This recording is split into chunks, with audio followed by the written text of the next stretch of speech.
Hello enemy lovers, আজকে আমরা explain করতে যাচ্ছি the maid I hired recently is mysterious episode number 3।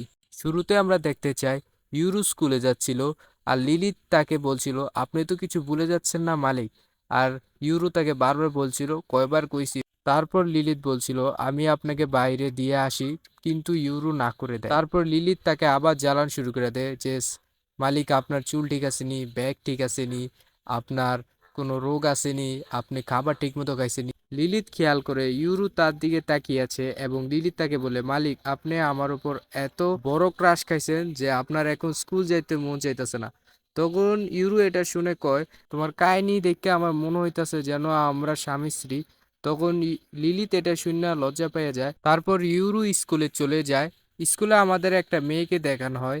আসলে এই মেয়েটাও ইউরুর উপর লাড্ডু, কিন্তু বেচারি তো জানেন না ইউরো আগেতেই লিলিতের উপর লাড্ডু হয়ে তারপর আমরা ইউরোকে দেখছি যে স্কুলের ভিতরে ঢুকতেছিল আর এখনো লিলিতের কথা ভাবছিল যে ঘর তো সামলাতে এইছি, অবশ্যই তো মনে হয় ঘরটা সামলায় রাখতে রাখতে পারবো, এত একটা চিন্তা করার দরকার নেই। তখন আমাদের ইউরুর ক্লাসরুম দেখানো হয়, যেখানে আমরা দেখছি ইউরু তার বেঞ্চে বসে আছে এবং এই নতুন মেয়েটা যে ইউরুকে পছন্দ করে সে ভাবছে ইউরুর কয়েকদিন আগে বাবা মা মারা গেছে, তার অবস্থা অনেক খারাপ। তাই এখন এই মেয়েটা ইউরুর সাথে কথা বলে তার মন ঠিক করতে চায়। আর সে বলে একদিন আমার আর তার সাথে একটা পার্টিতে দেখা হয় এবং সে আমার সাথে খুব সুন্দরভাবে কথা বলেছিল। মেয়েটা অনেকক্ষণ ধরে ইউরোর দিকে তাকিয়েছিল এবং মনে মনে ভাবছিল আমাকে ইউরোর সাথে কথা বলতে হবে। আর তখনই ক্লাসের ভিতরে ম্যাডাম চলে আসে আর সে কথা বলতে পারে না। তারপর আমাদের লিলিতকে দেখানো হয়।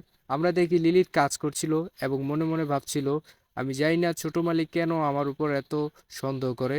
তারপর সে একটু মন খারাপ করে এবং সে বলে আমি একদিন ওনাকে দেখিয়ে দিব যে আমি অনেক ভালো একটা মেয়ে। তখন আমাদের ইউরো স্কুলকে দেখানো হয় যেখানে সবাই লাঞ্চ করছিল আর গরমের ছুটির কথা বলছিল।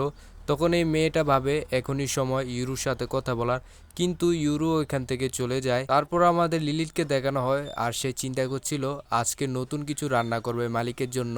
আর তারপর সে স্কুলে যাবে মালিককে ঘরে নিয়ে আসার জন্য। লিলিত ইউরোর স্কুলে চলে আসে এবং স্কুলের সবাই লিলিতকে দেখে বলে কত সুন্দর মেয়ে। আর এটা থেকে ইউরোর অনেক মন খারাপ হয়ে যায় যে আমি ওকে কতবার বলছি আমার স্কুলে না আইতে, এরপর আয়া পড়ছে। কেড়ে জানি সবাই ওরে তাকায় থাকে আর আমার এটা একদম ভালো লাগে না। নতুন মেয়েটা ইউরোর সাথে কথা বলতে চায় কিন্তু তখনই লিলি আয়া পড়ে। এই জন্য এই মেয়েটা আর কি যাইতে পারে না ইউরোর কাছে।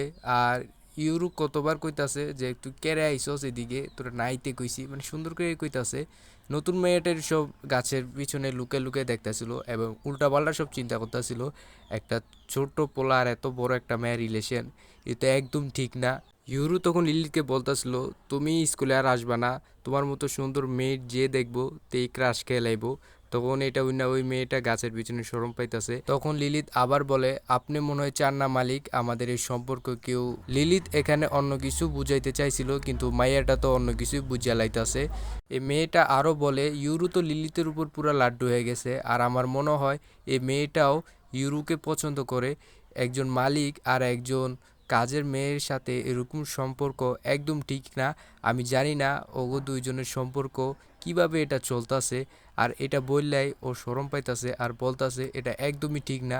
ইউরু তাকে আবার বুঝাচ্ছিল যে তুমি স্কুলে আর আমাকে নিতে আসবা না, তোমাকে দেখলে সব স্টুডেন্ট তাকায় থাকে, যেটা আমার একদম পছন্দ না। আমি শুধু চাই তুমি আমাকে দেখো আর আমি তোমাকে দেখি।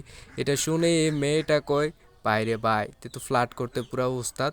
তারপর সে আবার ভাবে আমি চাই আরও অনেকক্ষণ তাদের এইভাবে লুকে লুকে দেখে কথা শুনতে, কিন্তু তখনই তার বডিগার্ড এসে পড়ে আর সে একটু ডরা যায়। তখন বলে এভাবে গাছের নিচে লুকে লুকে অন্য কাউকে দেখা একদমই ঠিক না। এই মেয়েটার বডিগার্ড হলো লিলিতের পুরনো স্কুলের বান্ধবী, তাই লিলিত যখন এই বডিগার্ডকে দেখে তার সাথে হাই হেলো করতে চলে যায় এবং এই ছোট্ট মেয়েটাকে বলে আপনাকে অনেক অনেক ধন্যবাদ মালিক আমার মালিককে দেখাশোনা করার জন্য। এইটা বলে লিলিত আর ইউরু ওখান থেকে চলে যায় এবং মেয়েটা বডিগার্ডকে বলে ওর আউটফিট তো অনেক ভালো। তখনই বডিগার্ড বলে এরকম কাপড় যদি আমার পরতে কোন আমি চাকরি ছাইড়া দিব। রাস্তায় হাঁটার সময় লিলিত তাকে স্কুলের কথা বলে এবং বলে আজকের স্কুল মজাই হয়েছে কিন্তু লাঞ্চটাও ভালো, কিন্তু তোমার মতো ভালো না। এটা শুনে লিলিত খুশি হয়ে যায়। তারপর আমাদের ইউরুর বাড়ি দেখানো হয়, যেখানে সবকিছু পরিষ্কার করে রাখছে আগে থেকে লিলিত। তখনই ইউরু বাড়িতে চলে আসে এবং লিলিতকে খুঁজতে থাকে। সে অনেকবার লিলিতকে ডাক দেয় কিন্তু খুঁজে পায় না। তারপর সে আরও খুঁজে কিন্তু লিলিতকে না পেয়ে শেষে বলে, আমার কিন্তু লুকাচুপি একদিন পছন্দ না, তুমি যেখানে আসো চলে আসো।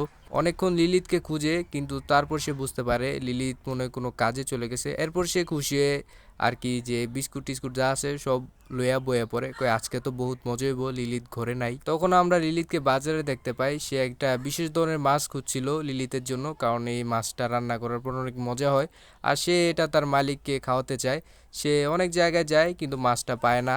এরপরও লিলিত হার মানে না, সে একের পর এক দোকান যেতে থাকে কিন্তু সে যেখানেই যায় দোকানদার তাকে বলে এই মাছটা সহজে পাওয়া যায় না। এরপরও লিলিত হার মানে না। তখন আমাদের ইউরোকে দেখানো হয়, সে বলছিল আজকে তো অনেক মজা হয়েছে কিন্তু ঘড়ির দিকে তাকিয়ে দেখে এরকম দেরি তো সে কোনো সময় করে নাই। তখন তার একটু মন খারাপ হয়। তখন লিলিতকে দেখানো হয় সে এখনো মাছ খুঁজতেছিল। তখন ইউরো বলে সে চলে গেছে কিন্তু কিছু বইলা তো যাইতো যে কই যাইতাছে। তারপর তার আরও মন খারাপ হয়ে যায়। তখন সে বলে এটা তো হওয়ারই ছিল, একটা মিস্টিরিয়াস মেয়েকে আমি ঘরে রাখছি। তারপর সে ভাবে ওকে ফোন করা দরকার। তখন সে তার ফোন নাম্বার বার করে এবং ফোন দিয়ে দেখে তার ফোন তো ঘরেই। তারপর আমাদের লিলিতকে দেখানো হয়, লিলিত অবশেষে সেই মাছটা বিচেরা বার করছে আর কি এবং সে খুশি হয়ে যায়। তারপর সে বলে আজকে তো অনেক দেরি হয়ে গেছে, মালিককে কিছু বলেও আসি নাই, যাই না কি হবে। তখন সে দৌড়ে চলে যায় আর আমাদের ইউরোকে দেখানো হয় টাইম অনেক হয়ে গেছে এবং সে চিন্তা করে সে মনে হয় আর আসবে না। তখন সে মন খারাপ করে বলে, জানতাম না যে লিলিত বাড়িতে না থাকলে ঘরটা এত একা একা লাগে, তার অনেক লোনলি ফিল হইতেছিল। তখনই সে দরজার আওয়াজ পায়, সে মনে করছিল লিলিত, কিন্তু জয় দে বিড়াল। তখন আমাদের লিলিতকে ট্রেন স্টেশনে দেখানো হয় আর তার সাথে একজন বলছিল আজকে মনে হয় আর ট্রেন আসবে না। তখন সে মন খারাপ করে ফেলে। তখন আমাদের ওই মেয়েটার ড্রাইভারকে দেখানো হয়, মানে ওই বডিগার্ডকে। সে যেহেতু লিলিতের বন্ধু তাই লিলিতকে ট্রেনে দেখতে পায়। আর বাড়িতে আমরা ইউরোকে দেখি সে এখনো মন খারাপ বসে আছে এবং নিজে নিজে কথা বলতেছিল। তখন আমাদের দেখানো হয় তার আগের স্কুলের ফ্রেন্ড, মানে ওই মেয়েটার বডিগার্ড লিলিতকে গাড়িতে করে নিয়ে যাচ্ছিল এবং লিলিত তাকে থ্যাংক ইউ বলে যে তোমার জন্য আজকে আমি বাইচে গেছি, নাইতো তো হারাক্ষণ আমার এদিকেই দাঁড়ায় থাকুন লাগলো অনেক। তখন ড্রাইভার তাকে বলে, মানে বডিগার্ড, তুমি এখানে কেড়ে আইছো? তখন বলে আমি এক ধরনের বিশেষ মাছ নিতে আসছিলাম। লিলিত বাড়ি পৌঁছে যায় এবং তাকে থ্যাংক ইউ বলে লিফট দেওয়ার জন্য। তখন লিলিত যখন ঘরে ঢুকে তখন দেখে ইউরু ঘুমিয়ে আছে আর সে অনেক মন খারাপের মতোই দেখা যাইতেছিল। তার কাছে এসে লিলিত ক্ষমা চায় দেরিতে আসার জন্য। ইউরু তখন হঠাৎ করে বলে, তুমি মনে হয় আমার জাদু করেছো, কারণ আমার যখন ঘর অন্ধকার ছিল আমি একা ছিলাম, লোন নিয়েছিলাম, তখনই ঠিক আছিলাম, কিন্তু এখন তুমি যদি আমার পাশে না থাকো আমার অনেক খারাপ লাগে, আমার অনেক একা ফিল হয়। তখন সে এটা বলে কাঁদতে থাকে এবং বলে তুমি অনেক খারাপ। আবার বলে যে তুমি আমার উপর অনেক বড় একটা জাদু করছো আর এরকম জাদু করার পর আমি তোমাকে ছাড়া বাঁচতে পারবো না, মানে থাকতে পারবো না, মানে ফ্লার্ট করতেছে আর সে নিজেও জানে না তেজি ফ্লার্ট করতেছে।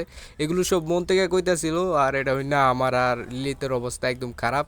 তখন সে বলে তুমি আমাকে ছেড়ে কোনো সময় যাবে না। তখন লিলিত তার হাত ধরে এবং বলে হ্যাঁ মালিক, আমি আপনাকে ছাইড়ে আর কি কোনো সময় যাবো না। তখন লিলি তার কাছে আবার ক্ষমা চায় এবং বলে মালিক, আমি আজকে ঘরে ছিলাম না, এরপর আপনি ঘর অনেক ভালো মতো সামলে রেখেছেন, তার মানে আপনি একজন মালিক হওয়ার যোগ্য। তখন এটা শুনে ইউরু একটু লজ্জা পায় আর আজকের এপিসোড এখানেই শেষ হয়ে যায়।